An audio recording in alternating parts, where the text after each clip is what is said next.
Right, let's go inverted right now.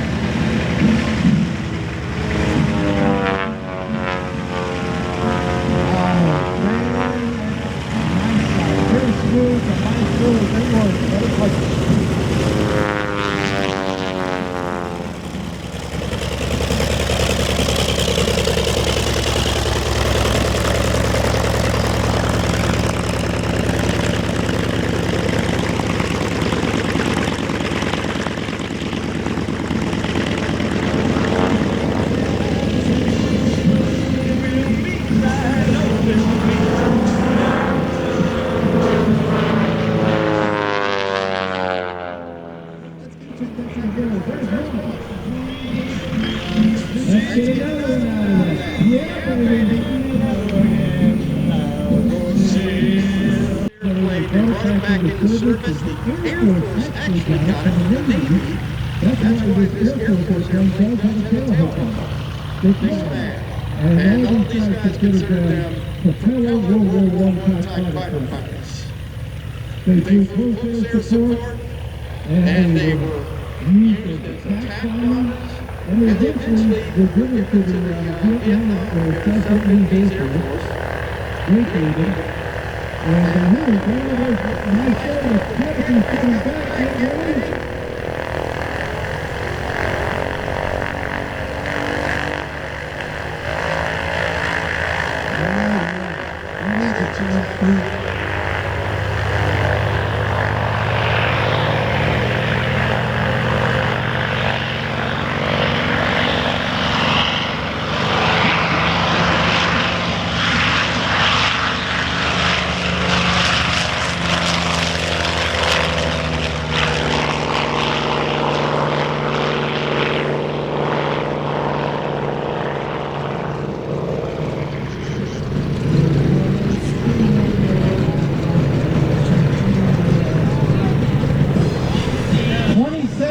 Horsepower right R3 3350 radial engine. This airplane originally had folding wings to fit on a carrier. It was replaced in the 1960s by the A-4 Skyhawk as the Navy's primary attack plane. But the pilots that flew these loved these airplanes. They fell in love with them. They were brutal, they were tough.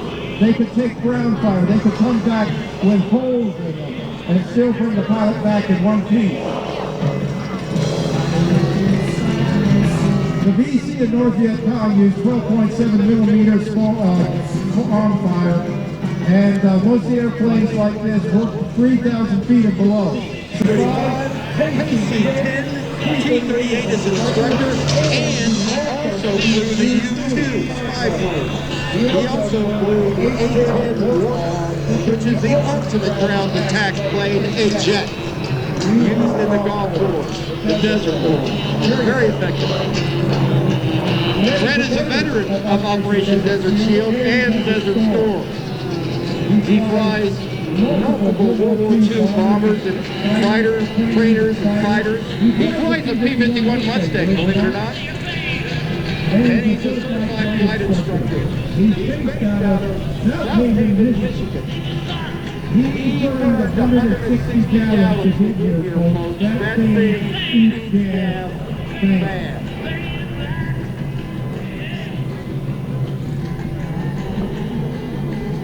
This is the thing, if you were on the ground, your grandfather, 11 Bravo infantry, and you needed help, like right now, because the bad guys were swarming you caught smoke, and you hope that this Skyraider will come in, as you're going to see just momentarily.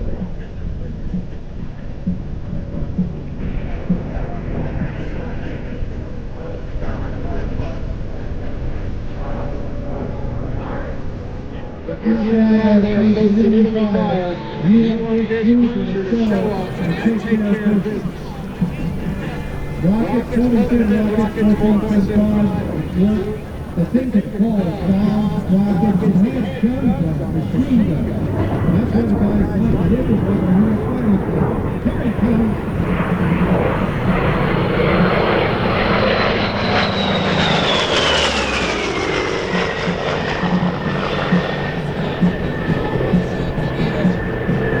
I guarantee those guys on the ground were very, very happy to see that.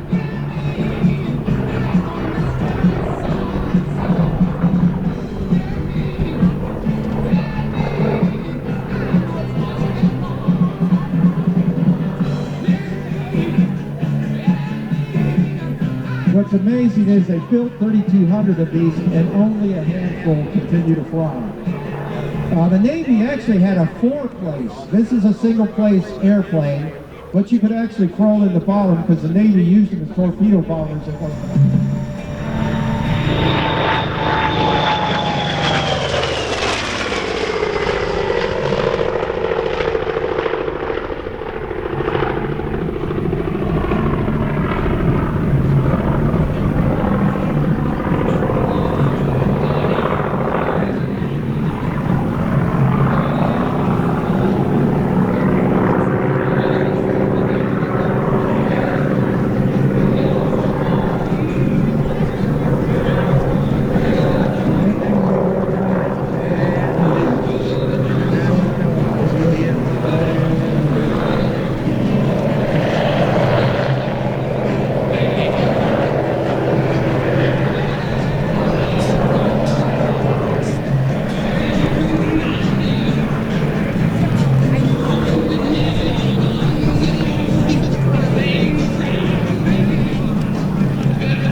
It could operate off of dirt sticks. No problem. It didn't need a hard runway to get the job done.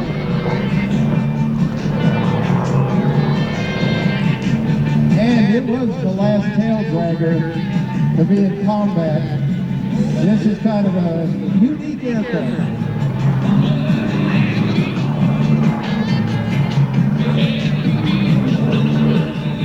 Left to right, here it comes again, Mike Powell.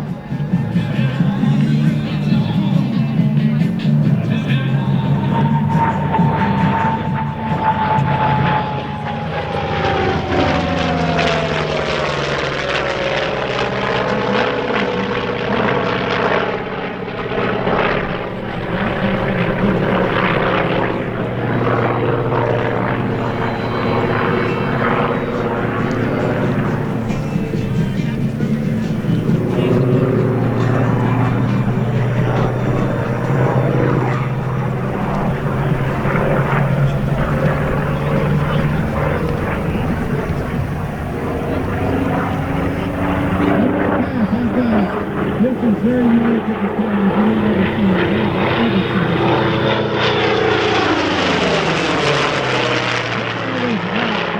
Can you imagine all the ordnance that thing is carrying? The gear could carry its own weight and bombs.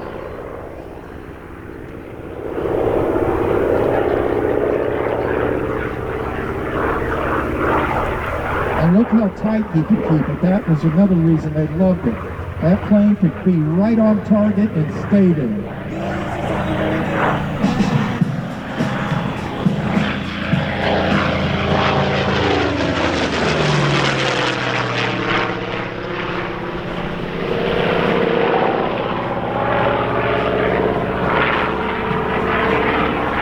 Yeah, John, what do you think? It's just awesome to see such aircraft that have history that plays a big part in American history.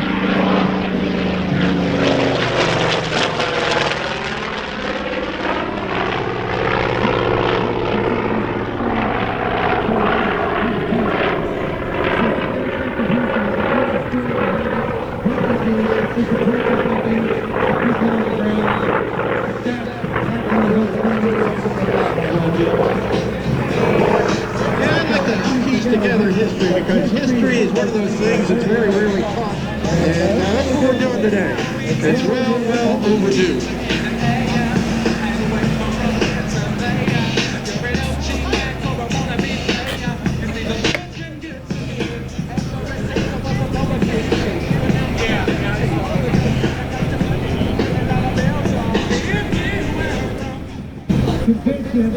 Air Medical Service helicopters worldwide.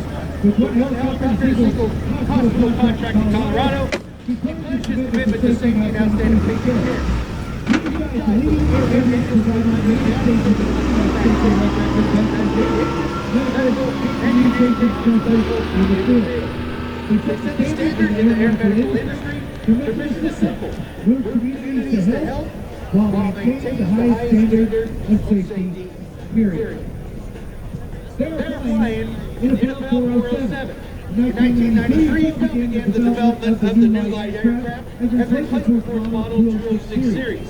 The program resulted in 407, the development of the Bell Long Ranger. The Bell 407 features a four-blade main rotor developed by the Army's OH-58D Model 406. The Rolls-Royce Allison 250 CD47 turboshaft allows the future max take weight and a perfect performance and has a perfect work in high altitude. The helicopter has 60 seats for two turns and 5 cabin seats. Were in operation. What we're going to do right now is do a mock thing to give you an idea of what happens at a scene. Sometimes it's a heart attack, maybe it's a stroke. I think we are going to do a vehicle crash, perhaps. So what happens? There's a bad crash, there's something just terrific that happens, and you need a higher level of care than what might be available locally. You need a level 1 trauma center, a stroke center, or a level 1 cardiac cath lab. Those locally are only available at University of Cincinnati, University of Louisville, and NIU Methodist in Indianapolis. The thing is called the golden hour. So what that means is the body can sustain homeostasis for about an hour, which means it's going to try to protect itself. After an hour, your body no longer can have the ability to maintain a blood pressure and maintain a pulse or anything like that. So the idea is from the moment that 911 is called, fire departments, EMS have 1 hour to get you to either Indianapolis, Cincinnati, or Louisville. That is where the helicopter comes in. This aircraft will fly as a crow roughly about 150 miles an hour. So from here to the University of Louisville is about an 18-minute flight. From here to the University of Cincinnati is probably about a 23-minute flight, which puts time back on your side to recover from the stroke, the heart attack, or whatever injuries you may have. The air medical industry has a ventilator on it where they can put a tube down your throat to control your breathing.